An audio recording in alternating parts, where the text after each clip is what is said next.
श्री स्वामी समर्थ स्वामी महाराज तुमच्या मनातल्या सगळ्या इच्छा पूर्ण करो हेच मी स्वामीचरणी प्रार्थना करते।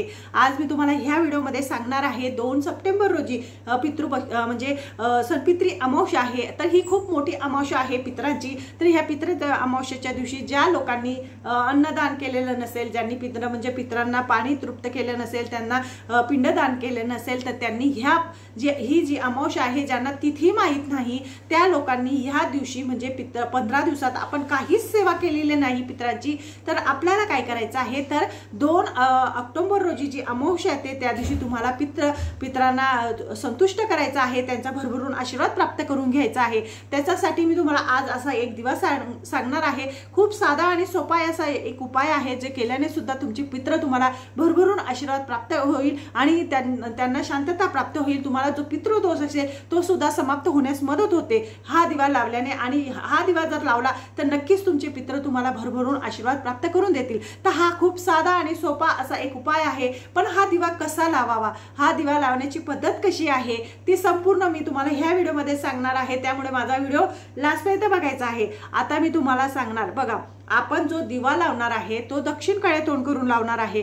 तर दक्षिणकडे तोंड करून लावण्यासाठी हा जो काळ असतो, हा संपूर्ण जे 15 दिवस असतात ते आपले पितरांचे असतात। त्यांची सेवा करण्यासाठी, त्यांना पाणी देण्यासाठी, त्यांना घास अर्पण करण्यासाठी, पिंडदान करण्यासाठी तर आपल्याला ह्या दिवसांमध्ये भरपूर प्रमाणात अशी सेवा करावी लागते। आणि बघा ज्या घरामध्ये पितरांची सेवा होत नाही, त्यांचं पालन होत नाही, त्या घरामध्ये ते लोक कधी सुखी राहत नाही। त्यांच्या जीवनामध्ये असे काहीतरी अडचणी येतात, त्यांना बघा पैशाची अडचण येते, त्यांना जीवनामध्ये कधी सुख लाभत नाही, भरपूर पैसा असतो तरी सुख राहत नाही, कोणाला पैसे टिकत नाही, लग्न होत नाही, त्या घरातले मुलांचे लग्न होत नाही, काहीतरी त्यांच्या घरामध्ये सतत भांडण असते, किरकिर असते, सारखं आजारपण येत असतं। तर त्या घरामध्ये भरपूर प्रमाणात असं पितृदोष असतो। तर त्यामुळे तुम्हाला जर असं वाटत असेल की आपल्या घरामध्ये आपल्या पितरांचा आशीर्वाद प्राप्त व्हावा, त्यांचा आशीर्वादाने आपलं घर पण सुख समृद्धीने नांदावं, त्यासाठी तुम्हाला काय करायचं आहे, तर 2 ऑक्टोबर रोजी जी अमावस्या येणार आहे, सणपित्री अमावस्या, त्या दिवशी तुम्हाला तुमच्या पितरांची सेवा करायची आहे, पितृस्तोत्र वाचायचा आहे। आणि हा जो मी तुम्हाला दिवा सांगणार आहे हा अत्यंत चमत्कारिक आणि अत्यंत फायद्याचा आणि महत्त्वाचा असा एक दिवा आहे जो तुम्हाला लावायचा आहे।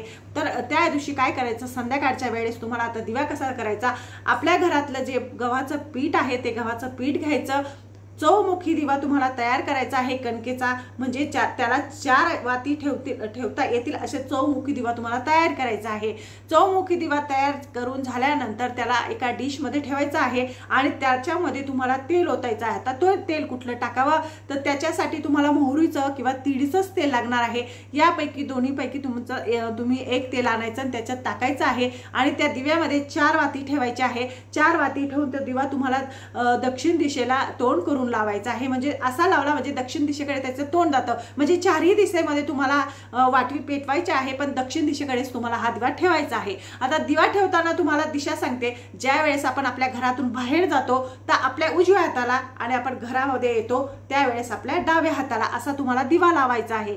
आणि दिवा लावल्यानंतर तुम्हाला पितरांची शांतता मागायची आहे, त्यांच्याकडे आशीर्वाद मागायचे आहे। माझ्याने जर काही चूक भूल झाली असेल, मी तुमचे मनोभावी श्रद्धेने मी तुमचं पिंडदान केलेलं आहे, तुमचं सेवा केलेली आहे। आणि बघा आपल्या पितरांचं आपले जे पूर्वज असतात त्यांचे आपल्यावर खूप ऋण आहे, ते ऋण आपल्याला या 15 दिवसामध्ये चुकवायचे असतात, त्याच्यामुळे आपण सुखी असतो। आपल्या जीवनामध्ये असे काहीतरी अडचणी येतात, त्यांचं निवारण होत असतं। त्यामुळे आपल्याला काय करायचं आहे, असा तुम्हाला दिवा लावायचा आहे। आता तुम्हाला सांगणार, हा चौमुखी दिवा लावल्यानंतर 4 वाटी ठेवायच्या, उभ्या 4 अशा 4 वाती ठेवायच्या आहे, उभी वात, आणि तो दिवा तुम्हाला प्रज्वलित करायचा आहे संध्याकाळच्या टायमाला। नक्कीच करून बघा, तुम्हाला पुढच्या वर्षापर्यंत असा काहीतरी चांगला अनुभव येईल। तुमच्या घरामध्ये जर काही टेन्शन असेल, वातावरण पैसे टिकतच नाही किंवा काहीतरी प्रॉब्लेम येत असेल, सारखं आजारपण येत असेल, तर नक्कीच हा उपाय तुम्ही करायचा आहे।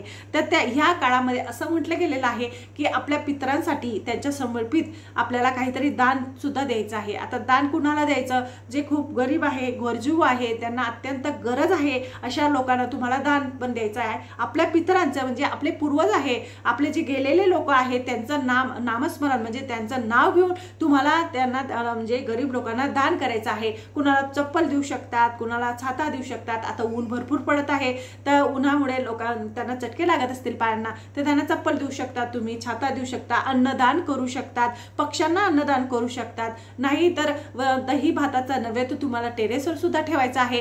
15 दिवसामधून 1 दिवस तरी तुम्ही हे सगळं करून बघा. नक्कीच तुमच्या मनाला तर शांतता लागेलच, पण तुमचे पित्र जे आहे ते भरभरून तुम्हाला आशीर्वाद देतील आणि तुमचं जीवन हे सुखमय झाल्याशिवाय राहणार नाही. बघा, पितरांना हा जो दिवा आहे तो नक्कीच तुम्हाला लावायचा आहे. तर अशा प्रकारे मी तुम्हाला याच्यात माहिती दिलेली आहे. तर माझी चॅनल जर तुम्हाला आवडत असेल तर लाईक आणि सबस्क्राईब करा. श्री स्वामी समर्थ आणि इतरांना सुद्धा पाठवा.